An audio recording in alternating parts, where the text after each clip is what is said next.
Hi, back again. And I'm going to talk about Front 242 today. It's time.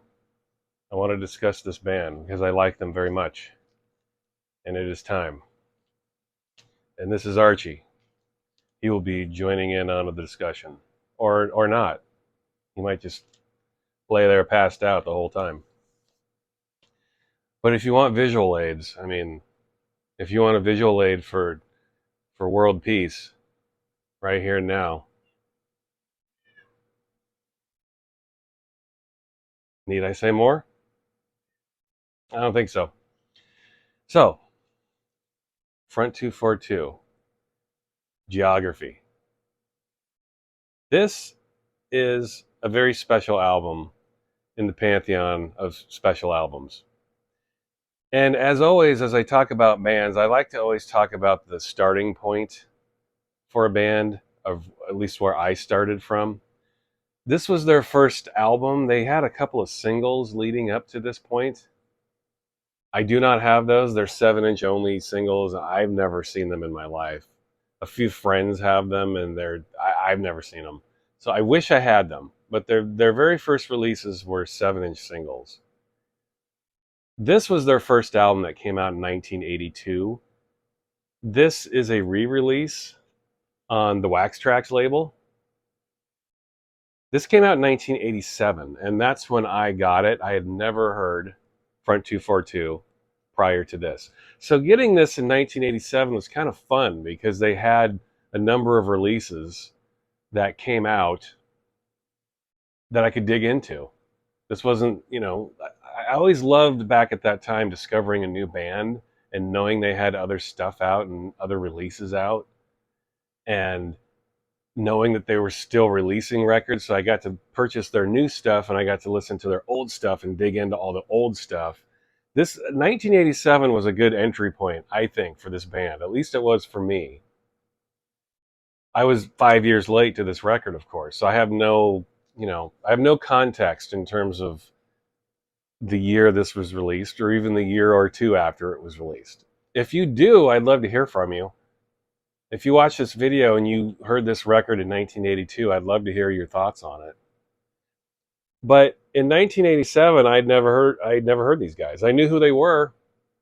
The point where I finally broke down and bought this is when I became a Revolting Cocks fan. When I knew the Revolting Cocks, and I knew their members consisted of three people: Al Jorgensen, Luke Van Acker, and Richard 23 of Front 242, I was instantly interested in what they were doing. And this is a phenomenal record. Sometimes I feel like this is my favorite. Maybe it's because it's the first one. But as you know, Front 242's records, they all sound a little bit the same, but a lot different. They're all different in their own way. They're all electronic, they're all dance music. I'm not going to use really super annoying terms like EBM either. Take that EBM and get the fuck out of here with that shit. EBM sounds like a bowel movement of some sort. Environmental bowel movement or something. EBM? No. And I know what it stands for. I'm not saying it. I always harp on this in my videos. I don't like genre terms. EBM is one that I really despise. I just think it's stupid. It's absolute silliness. Come on. If EBM means what people says it means, any electronic music that makes you move could be categorized as such. This, to me, Geography, this is an electro album. It sounds like an early electro album. When I first heard this, I was very much into hip hop and electro and techno and house music. This is an 87 though, so it was still limited as to what you could buy and what you could even hear. But when I heard this sounded like electro music with, deep, foreboding, scary vocals over it.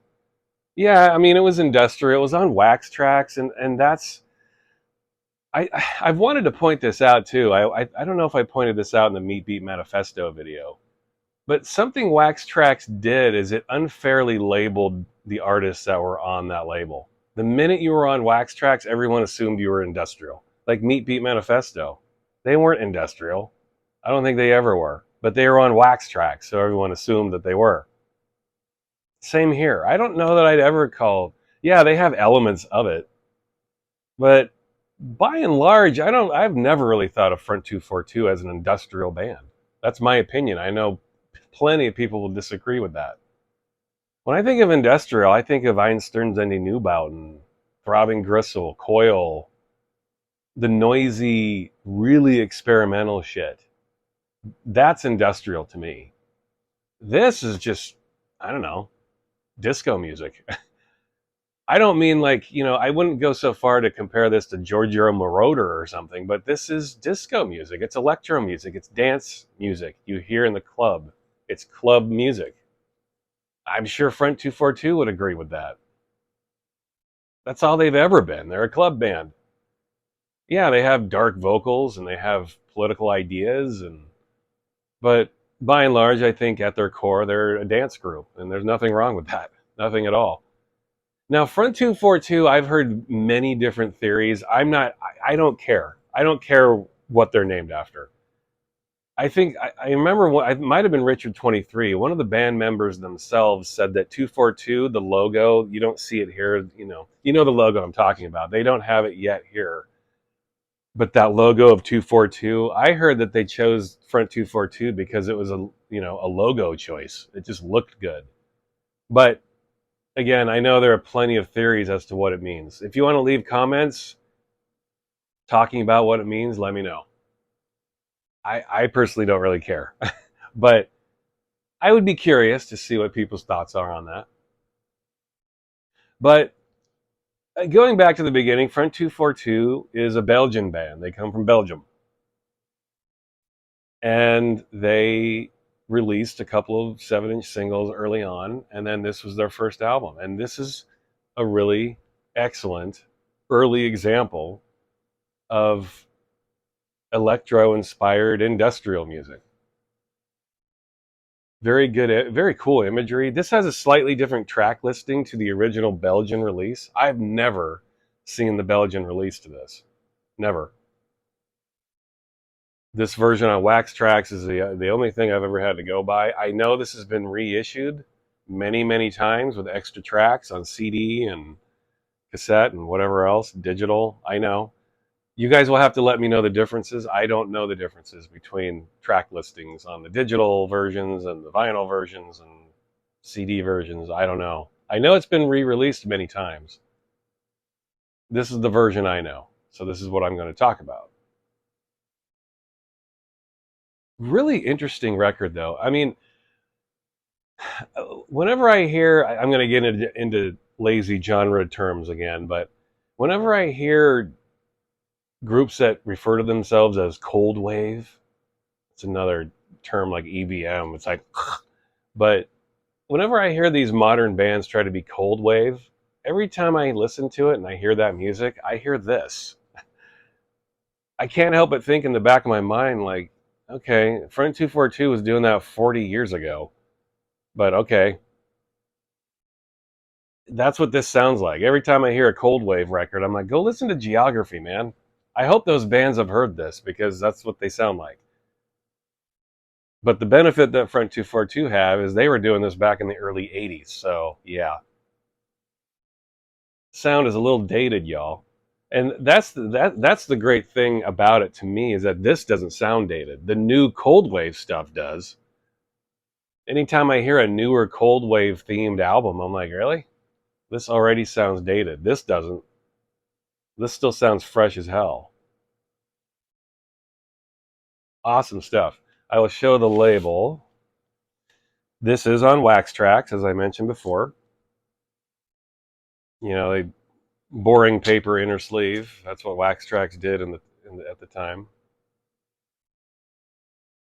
This is the logo I was talking about. Now, I don't think they had this logo yet in 1982. This is a reissue in 1987, though. They did have this logo then. So the cover to this is exactly the way it was in the original Belgian release, but the logo The label was Wax Trax 1987 version. Now the music itself, I mentioned, is very steeped in disco, very steeped in electro, and those foreboding dark vocals. A nice combo if you're into that thing. And that kind of thing didn't happen a lot when this came out. That's why these records, it's important to understand the context. You can listen to it now and be like, man, that sounds dated. Well, it came out 40 plus years ago, man. You got to remember that when you hear this. And I don't think it sounds dated. I'm going to go through the tracks here. Operating Tracks, the first song, excellent song. Awesome way to start off an album. Up-tempo, electro, very dark vocals. Puts you in a mood. It also has a sample from one of my favorite movies, THX 1138. The first film directed by this little indie director you may have heard of, George Lucas, his directorial debut. And still his best movie as far as I'm concerned. And, I love the Star Wars movies. I love Star Wars and Empire Strikes Back. Everything after Empire Strikes Back, I've been a little skeptical of in various ways. But I still think THX 1138 is better than any of that. With Your Cries, Art and Strategy, Geography 2, You Men, that was one of the singles that came before. Singles I don't have. Dialogues, Least Inkling, GVDT, Geography 1, Black, White, Blue. That's a cool song. Kinetics, Camp Bright. Another, other than Operating Tracks, I think my favorite might be Black, White, Blue. No vocals on that one. An instrumental track. I hope this isn't a slight. I hope you guys don't take this as a slight, because I mean this as a compliment. It reminds me of Gary Newman a little bit. Very Tubeway Army-ish. A four-to-the-floor, minimal, little early techno beat on that one. But this was a really fantastic way, I think, for a band to, enter the world of music. This is a release that really gets your attention. And, to hear this, when I first bought this in 1987, it was fun digging back, as I mentioned before, getting the Endless Riddance 12-inch and, their various releases. I think Official Comment had come out that same year. I'll talk about those records, too, in the future. But those records sound very different. By 1987, their music sounded a lot different than this. So it was a lot to get your head wrapped around if you bought this in 1987, because you knew what they sounded like then, and then they would continue to sound different. By the time they made Front by Front, they sounded completely different again. But awesome starting point, man.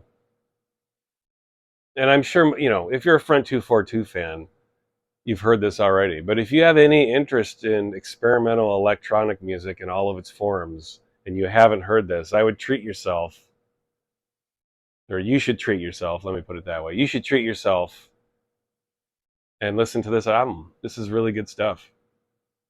Records don't sound like this. I want to reserve this channel for albums and records and 12 inches that just have their own little ecosystem that sound very unique. And this does. I don't know many albums that sound like this. It is often imitated, but never surpassed. Front 242 Geography. Here it is. And this will be the first of several Front 242 videos I plan on doing. And thank you very much for watching, as always. Until next time. Archie, you got anything to say? Archie.